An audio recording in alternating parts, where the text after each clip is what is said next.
जय मां सरला जय गुरुदेव। नमस्कार दर्शक बंधु, एस्ट्रो पैराडाइज यूट्यूब चैनल को मु आपण एस्ट्रो फ्रेंड डॉक्टर जगदानंद आचार्य आपण स्वागत करूँ। दर्शक बंधु, आज आपण एक सुंदर टॉपिक नहीं आसी। आज टॉपिक रे डिस्कशन करबा आम घरे पितृदोष अच्छी बोली आम जानिबा केमिति, कौन यार लक्षण रही एवं या प्रतिकार कौन रही। टॉपिक आरंभ करने पूर्व आपको निवेदन करी वीडियो को शेष पर्यंत देखंतु। जदि आपण एस्ट्रो पैराडाइज चैनल को सब्सक्राइब करना प्लीज चैनल को सब्सक्राइब करने सहित पाखरे थिबा नोटिफिकेशन बेल को प्रेस करी ऑल ऑप्शन को क्लिक करंतु। वीडियो को लाइक करंतु, कमेंट करंतु। आपको निवेदन करी बहु मात्रा में वीडियो को शेयर करंतु, समस्त को जणांतु। कहीं ना जदि पितृदोष रहुची ताहले घरर कोनोसी उन्नति आपण करि परिबे नाही। तेनु आपण जानिबा सहित अन्य को मध्य जणैबा आपणकर दायित्व। ताल दर्शक बंधु, आउ डेरी करबानी, आसंत आरंभ करबा आजिर अध्याय।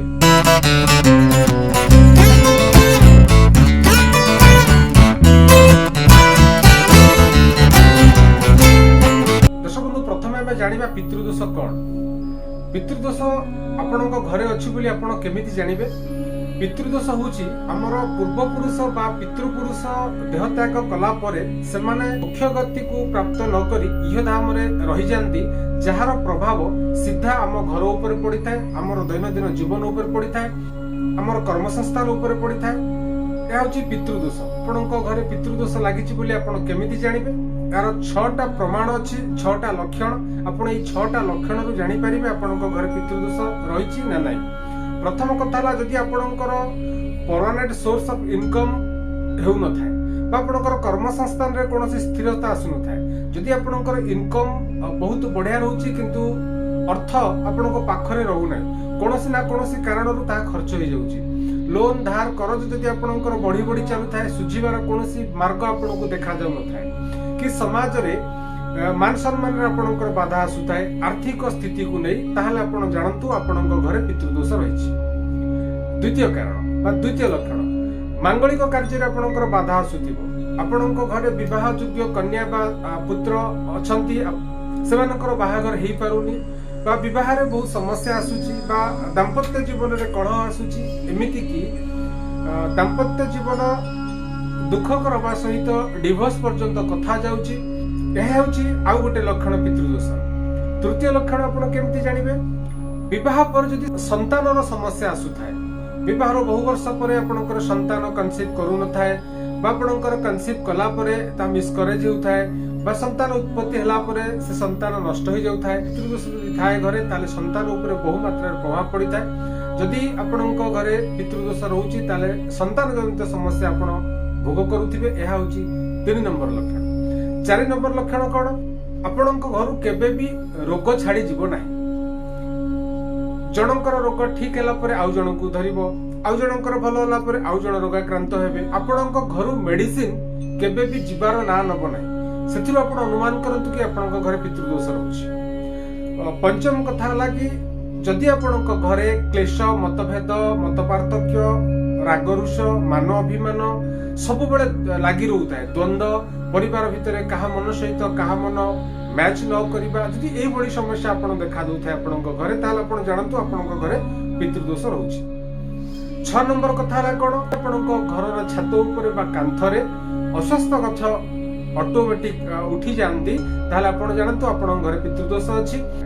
दर्शक बंधु, ये थिला पितृदोषर लक्षण। एबे आमे जानिबा आम जन्म जातक रे केउ ग्रहर कॉम्बिनेशन रे ई पितृदोष लागि थाए।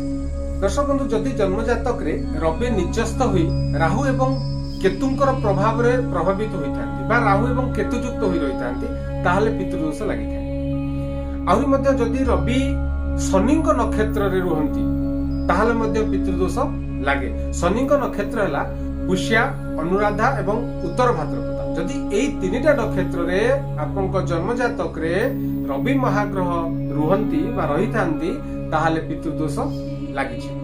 और मध्ये जदि रवि राहुंकर नक्षत्र रे विद्यमान करंती, राहुक नक्षत्र किए, राहुंकर नक्षत्र हला आद्रा, स्वाति एवं शतभिषा। एई 3टा नक्षत्र रे जदि रवि महाग्रह आपनक जन्म जातक रे थांती, ताहाले आपण कंफर्म होंतु कि आपनक घरे पितृदोष रहिछि। दर्शक, ये थिला जन्म जातक रु केमिति आमे जानिबा पितृदोष। एबे जानिबा एहार प्रतिकार शास्त्र रे किछि अछि कि शास्त्र रे प्रतिकार विधान कोन रहिछि। दर्शक बंधु बहुत बढ़िया प्रतिकार विधान आम शास्त्र करिसंती। जदि आपण अनुभव करूचंती कि आपणकर पितृदोष रहिछि ताहाले पितृपक्ष रे अर्थात आश्विन मास पूर्णिमा परदिन प्रतिपदा ठारू अमावास्या पर्यंत 15 दिन जो रहिला पितृपक्ष एई पितृपक्ष रे आपण अट्टारे गोटे दीप तयारी करंतु सेथिरे शुद्ध गाई घियो रखंतु एवं कपा बलिता बा तुला बलिता आपण देई संध्या परे भगवान शिवंकर मंदिर को जांतु।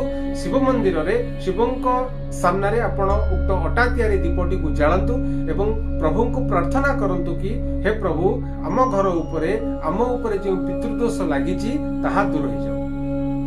कंटिन्यू आपण पितृपक्ष करंतु 15 दिन करंतु। आश्विन मास पूर्णिमा परदिन अर्थात प्रतिपदा ठारू अमावास्या पर्यंत 15 दिन जदि आपण भगवान शिवंकर निकट रे अटार तयारी दीप जाळुचंती ताले निश्चित भाव में आपणଙ୍କ घर ऊपर जो पितृदोष रही ताहा दूर हो। द्वितीय महा उपाय रही प्रत्येक अमावास्या